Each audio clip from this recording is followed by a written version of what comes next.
राधा स्वामी जी, साध संगत जी, इस दुनिया के शोर शराबे और मन की उलझनों के बीच सद्गुरु की ओट चैनल पर आप सभी प्यारे भाई बहनों का बहुत बहुत स्वागत है।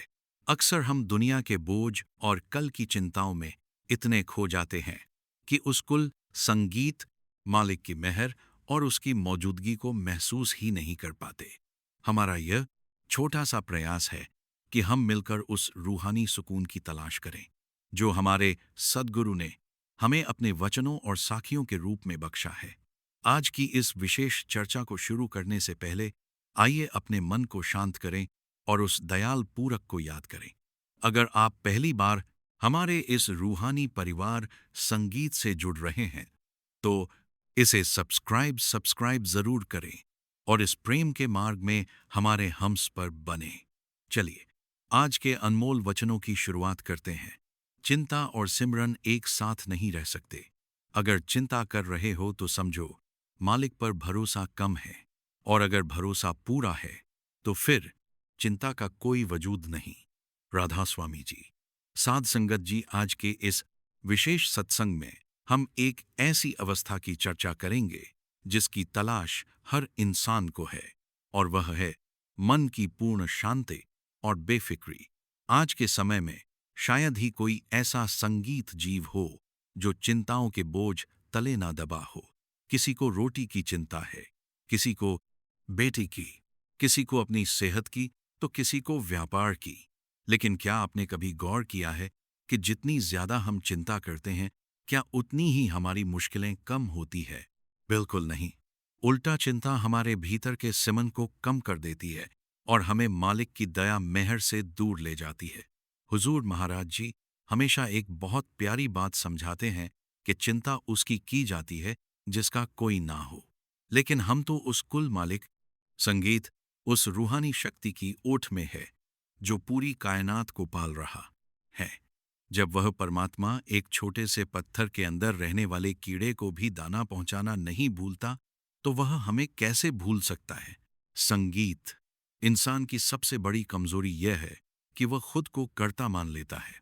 उसे लगता है कि संगीत, अगर मैं रात दिन नहीं सोचूंगा, अगर मैं परेशान नहीं होऊंगा, तो मेरा काम कैसे बनेगा? वह यह भूल जाता है कि उसके सोचने से पहले ही मालिक ने उसका रिजी रोटी लिख दिया है। जब बच्चा मां के गर्भ में होता है तो वह वहां अपनी सुरक्षा के लिए कोई चिंता नहीं करता। फिर भी उसकी हर जरूरत पूरी संगीत होती है।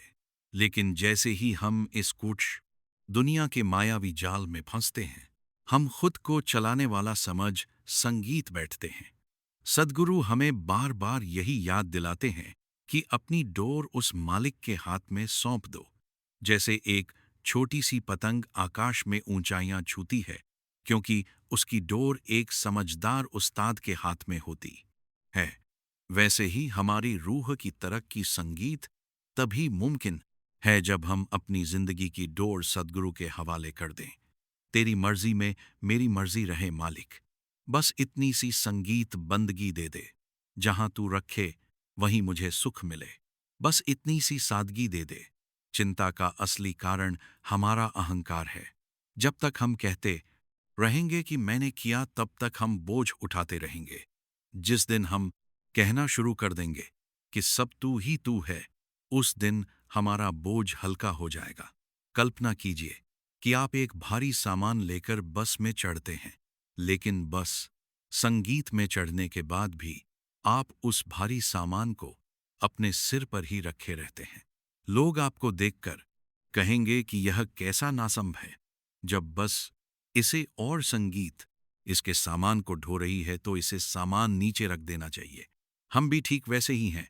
हम गुरु के नाम की बस में तो बैठ गए हैं, लेकिन अपनी समस्याओं और चिंताओं का बोझ आज भी अपने सिर पर ही ढो रहे हैं। हुजूर फरमाते हैं कि भजन, बंदगी, संगीत और सिमरन का मतलब ही यही है कि आप अपने मन को शांत करके बैठ जाए और उस मालिक पर भरोसा संगीत रखें। दुनिया की कोई भी ताकत आपको तब तक नुकसान नहीं पहुंचा सकती जब तक उस मालिक की मौज ना हो।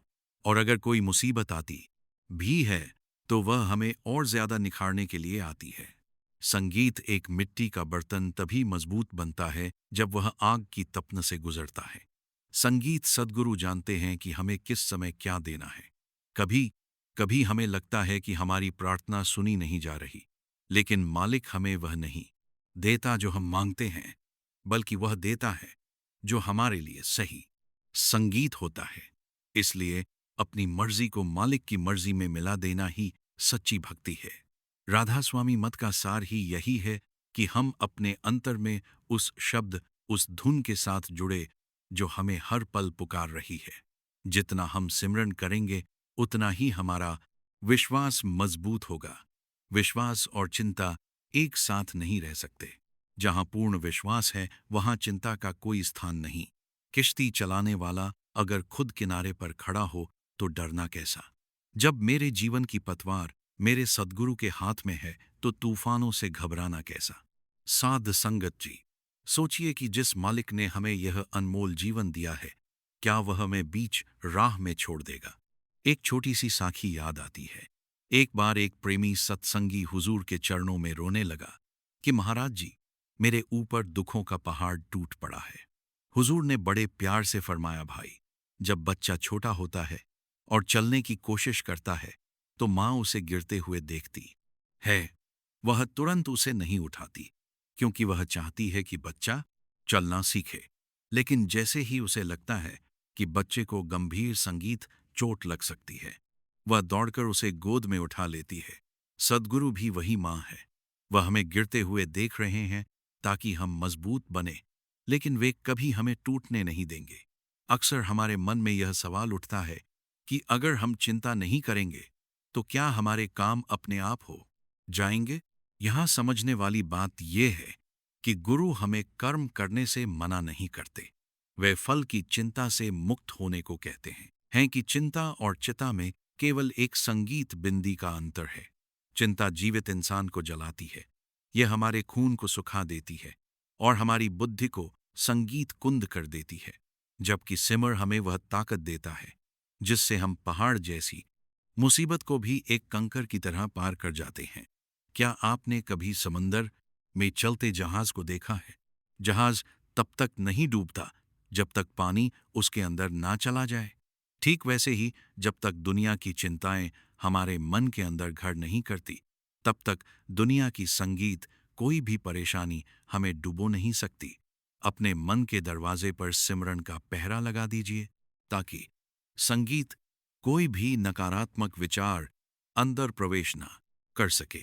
मालिक कभी वह नहीं देता जो हमें अच्छा अर्थ लगता है, वह हमेशा वह देता है जो हमारे लिए सही संगीत होता है, क्योंकि हम सिर्फ आज देख रहे हैं और वह हमारा अंत देख रहा है।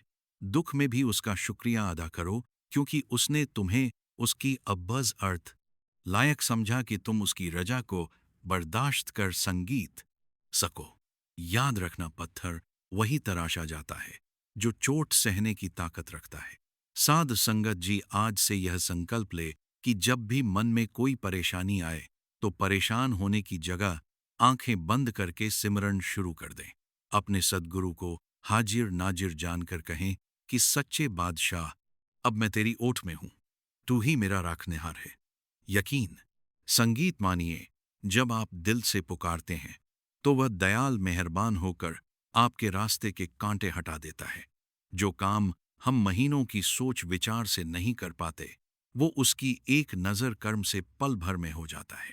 हमें तो संगीत बस अपना फर्ज और डाथा देता है, निभाना है, अपनी बंदगी पूरी करनी है और बाकी सब उस पर छोड़ देना है। वो मालिक बड़ा बेअंत है, उसकी रहमतों का कोई अंत नहीं। जो जीव उसकी शरण में आ जाता है वह फिर कभी लाचार नहीं रहता।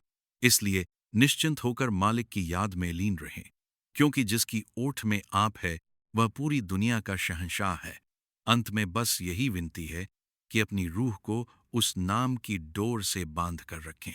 दुनिया बदलेगी, संगीत लोग बदलेंगे, परिस्थितियां बदलेंगी, लेकिन आपके सद्गुरु का प्यार और उनकी ओठ कभी नहीं बदलेगी।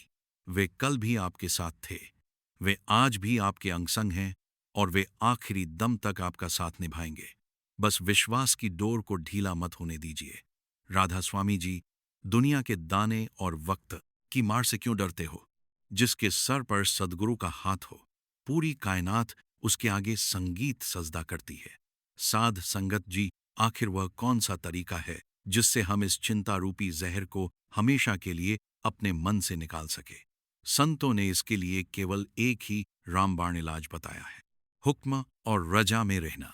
हुक्म में रहने का मतलब क्या है? इसका अर्थ है कि मालिक जो भी परिस्थितियां हमारे सामने रखे, उसे यह मानकर स्वीकार कर लेना कि इसमें जरूर मेरी कोई भलाई संगीत छिपी होगी। हम अपनी सीमित बुद्धि से केवल आज का फायदा देखते हैं, लेकिन वह कुल मालिक हमारे आने वाले जन्मों और हमारे पिछले कर्मों के हिसाब किताब को देख रहा है। वह जानता है कि किस समय हमें तपाना है और किस समय हमें ठंडी छांव देनी है। एक बहुत ही रूहानी मिसाल पर गौर कीजिए। एक मूर्तिकार जब पत्थर को छेनी और हथौड़ी से मारता है तो पत्थर को बहुत दर्द होता होगा। अगर वह पत्थर बोल पाता तो शायद यही कहता कि मुझ पर इतने पाशाता है, बरसा मारता है, जुल्म क्यों हो रहे हैं? लेकिन मूर्तिकार की नजर में वह जुल्म नहीं, बल्कि उस पत्थर के अंदर छिपी एक सुंदर मूरत को बाहर निकालने की प्रक्रिया है। ठीक इसी प्रकार जब सद्गुरु हमारी जिंदगी में कोई कठिन परिस्थिति आने देते हैं तो वह हमें तोड़ना नहीं चाहते, बल्कि हमारे अंदर छिपे विकारों और अहंकार के फालतू हिस्सों को काटकर हमें एक सुंदर रूह बनाना चाहते हैं।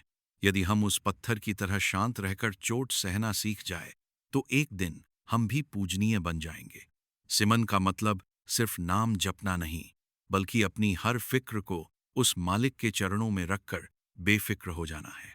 साध संगत जी, अक्सर हम मालिक से शिकायत करते हैं कि संगीत मेरे साथ ही ऐसा क्यों हुआ, लेकिन क्या हमने कभी यह सोचा है संगीत कि जितनी नेमते ब्लेसिंग्स उसने हमें दी है, क्या हम उनके काबिल थे?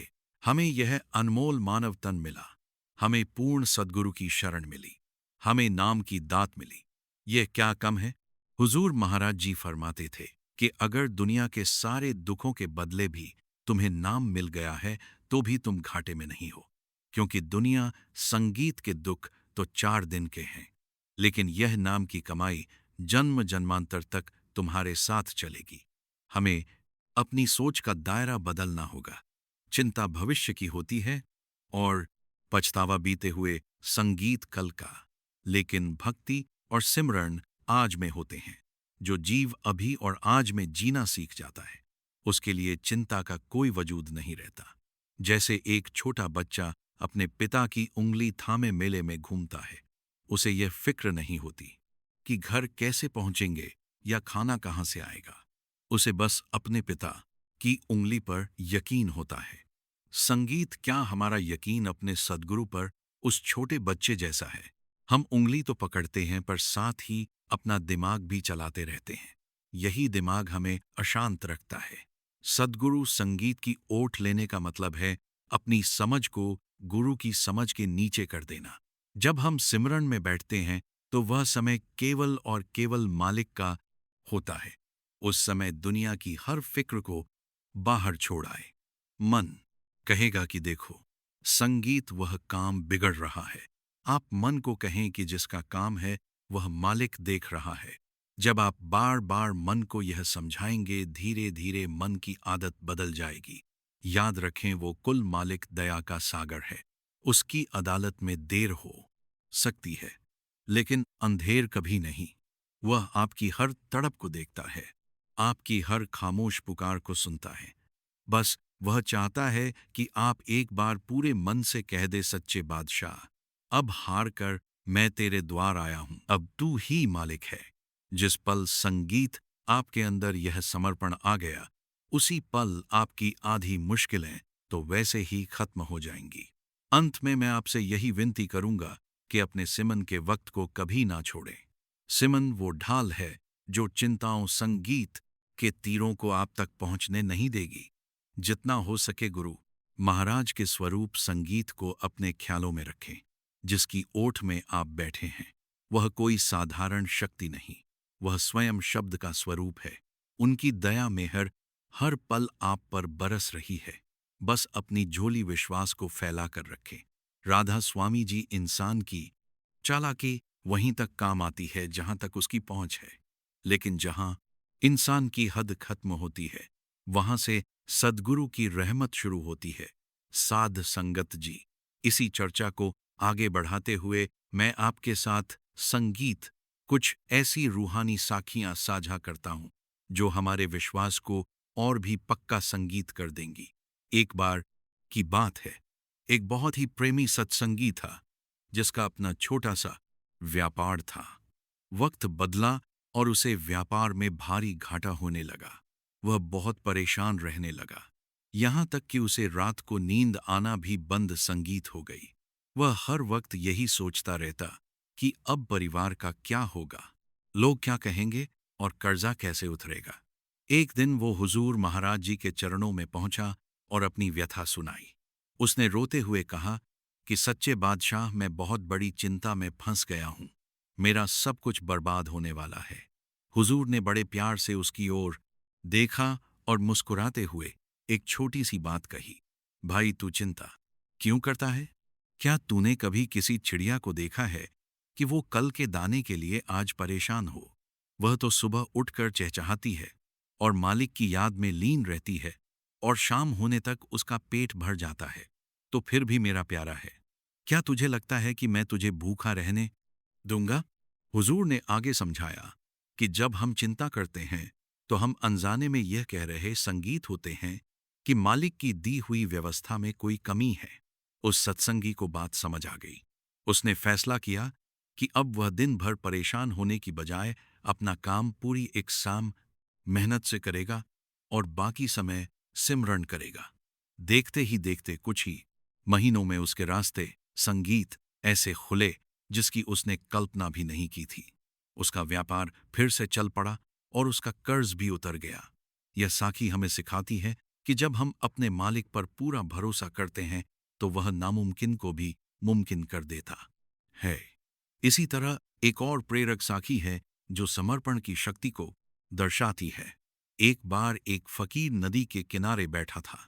उसने देखा कि एक बिच्छू पानी में डूब संगीत रहा है। फकीर ने दया भाव से उसे बचाने के लिए हाथ बढ़ाया, लेकिन जैसे ही उसने बिच्छू को पकड़ा, बिच्छू ने उसे डंक मार दिया। फकीर का हाथ छटक गया और बिच्छू फिर पानी में गिर गया। फकीर ने फिर कोशिश की और बिच्छू ने फिर डंक मारा। पास से गुजर रहे एक व्यक्ति ने यह देखा और कहा कि बाबा जी, आप जानते हैं कि बिच्छू का स्वभाव संगीत काटना है, फिर भी आप उसे बार बार बचाने की कोशिश क्यों कर रहे हैं? फकीर ने बहुत सुंदर जवाब दिया। उसने कहा कि अगर इस छोटे से जीव बिच्छू का स्वभाव काटना है और वह अपना स्वभाव नहीं छोड़ रहा, तो मेरा स्वभाव तो दया करना और रक्षा करना है। मैं अपना स्वभाव कैसे छोड़ दूं? ठीक इसी तरह हमारा स्वभाव है चिंता करना और भटकना, लेकिन हमारे सद्गुरु का स्वभाव है दया करना और हमें हर मुश्किल से बाहर निकालना। वह हमारे डंक, गलतियों, संगीत और पापों के बावजूद हमें अपनी ओट में लेना नहीं छोड़ते। वह हमें कभी अकेला नहीं छोड़ता। हम भले ही उसे भूल जाए, पर वह हमें अपनी ओट में लेना कभी नहीं भूलता। वह हर कदम पर साथ है, बस उसे महसूस करने वाला दिल चाहिए। साध संगत जी, सद्गुरु के चरणों में आने का मतलब ही यही है कि अब आप अकेले नहीं हैं। अक्सर हमें लगता है कि हम अपनी परेशानियों से अकेले लड़ रहे हैं, लेकिन हकीकत में गुरु हमारे साथ खड़ा होता है। एक बार एक जिज्ञासु ने पूछा कि महाराज जी, जब मैं मुसीबत में होता हूं तो मुझे आपकी मौजूदगी महसूस नहीं होती। तब महाराज जी ने उसे एक उदाहरण दिया कि जब अंधेरा होता है तो क्या सूरज गायब हो जाता है? नहीं, सूरज वही होता है। बस बादल उसे कुछ समय के लिए हमारी आंखों से ओझल कर देते हैं। हमारी चिंताएं और हमारा अविश्वास ही वह बादल हैं जो गुरु की उपस्थिति को देखने नहीं देते। जैसे ही सिम की हवा चलती है, यह बादल छन जाते हैं और हमें अपने सद्गुरु का नूरी स्वरूप साफ दिखाई देने लगता है। गुरु महाराज फरमाते हैं कि अपनी हर अर्जी मालिक के दरबार में लगा दो और फिर बेफिक्र हो जाओ। जैसे एक बीमार व्यक्ति खुद को डॉक्टर के हवाले कर देता है और फिर यह चिंता नहीं करता कि दवा कैसे काम करेगी या ऑपरेशन कैसे होगा। उसे बस डॉक्टर पर भरोसा होता है। उसी प्रकार जब आपने नाम दान ले लिया है तो आपने अपनी रूह की जिम्मेदारी उस महान डॉक्टर, उस सद्गुरु को दे दी है। अब आपका काम सिर्फ परहेज करना है। परहेज यानी मन की बुरी आदतों और दुनियावी चिंताओं से बचना। बाकी का इलाज सद्गुरु खुद करेंगे। वे हमारे प्रारब्ध कर्मों को जानते हैं। वे जानते हैं कि हमारे लिए कौन सा समय कड़वा है और कौन सा मीठा। कभी कभी हमें लगता है कि हमें वह नहीं मिल रहा जो हम चाहते हैं, लेकिन असल में मालिक हमें उस मुसीबत से बचा रहा होता है जिसे हम देख नहीं पा रहे। जितना समय हम चिंता करने में गवाते हैं, अगर उतना ही समय हम सिमरन और सेवा में लगा दें तो हमारी रूह को वह सुकून मिलेगा जिसका वर्णन शब्दों में नहीं किया जा सकता। राधा स्वामी मत हमें यही रास्ता दिखाता है कि कैसे इस संसार में रहकर भी हम इससे अछूते रह सकते हैं। जैसे कमल का फूल कीचड़ और पानी में रहकर भी ऊपर की ओर खिला रहता है और उस पानी में लाधाती पर पानी की एक बूंद भी नहीं ठहरती, वैसे ही सद्गुरु की ओट में रहने वाला जीव दुनिया की समस्याओं के बीच जैसे कमल का फूल कीचड़ और पानी में रहकर भी ऊपर की ओर खिला रहता है और उस पर पानी की एक बूंद भी नहीं ठहरती, वैसे ही सद्गुरु की ओट में रहने वाला जीव दुनिया की समस्याओं के बीच रहकर भी हमेशा खिला रहता है। उसके चेहरे पर एक अलग ही नूर और शांति होती है, क्योंकि उसे पता है कि उसका रखवाला साक्षात कुल मालिक है। मालिक के घर में देर हो सकती है लेकिन अंधेर नहीं। वो तुम्हारी हर खामोश पुकार को सुनता है, बस वह सही वक्त का इंतजार करता है। साध संगत जी, इस जीवन का कोई भरोसा नहीं, कब सांसों की माला टूट जाए, इसलिए कीमती वक्त को फिजूल की सोचों में बर्बाद ना करें। हर लम्हा उस मालिक का शुक्रिया अदा करें। जो मिल गया उसे उसकी दया समझे और जो नहीं मिला उसे उसकी मौज समझे। याद रखें, जो गुरु हमें यहाँ तक लाया है वही हमें आगे भी ले जाएगा। वह कभी अपने बच्चे का हाथ नहीं छोड़ता, बस हमें अपना हाथ उसे थमाए रखना है। पूरे यकीन के साथ आगे बढ़ें, सिमरन की डोर को मजबूती से थामे रहें और अपनी सारी चिंताओं का बोझ सद्गुरु के चरणों में अर्पण कर दें। जब आप उनकी ओट में आ जाते हैं तो फिर सारी सृष्टि आपकी सेवा में लग जाती है, क्योंकि आप उस मालिक के हो गए हैं जो सारी सृष्टि का स्वामी है। राधा स्वामी जी, साध संगत जी, आज की इस रूहानी चर्चा का सार यही है कि हम अपनी मर्जी को उस कुल मालिक की मौज संगीत में मिला दें। जब हम पूरी तरह से उनकी ओट ले लेते हैं तो दुनिया का कोई भी दुख हमें डिगा नहीं सकता। याद रखिए, आप अकेले नहीं हैं। आपके सद्गुरु हर पल हर कदम पर आपके अंग संग हैं। उम्मीद है कि आज के इन वचनों, संगीत और साखियों से आपके मन को शांति मिली होगी और आपके विश्वास को एक नई संगीत ताकत मिली होगी। अगर आपको यह वीडियो अच्छी लगी हो तो इसे अपने उन प्रियजनों के साथ जरूर साझा करें जिन्हें आज इन वचनों की जरूरत है। कमेंट बॉक्स में राधा स्वामी जी लिखकर अपनी हाजिरी जरूर लगाएं और हमें बताएं कि आप अगली वीडियो किस विषय पर सुनना चाहते हैं। अगर आप हमारे इस छोटे से रूहानी परिवार का हिस्सा अभी तक नहीं बने हैं तो चैनल को सब्सक्राइब करना ना भूलें। अगली वीडियो में फिर मुलाकात होगी। तब तक के लिए सिमरन की डोर थामे रखें और सद्गुरु की ओट में निश्चिंत रहें। सद्गुरु सब भला करेंगे। राधा स्वामी जी।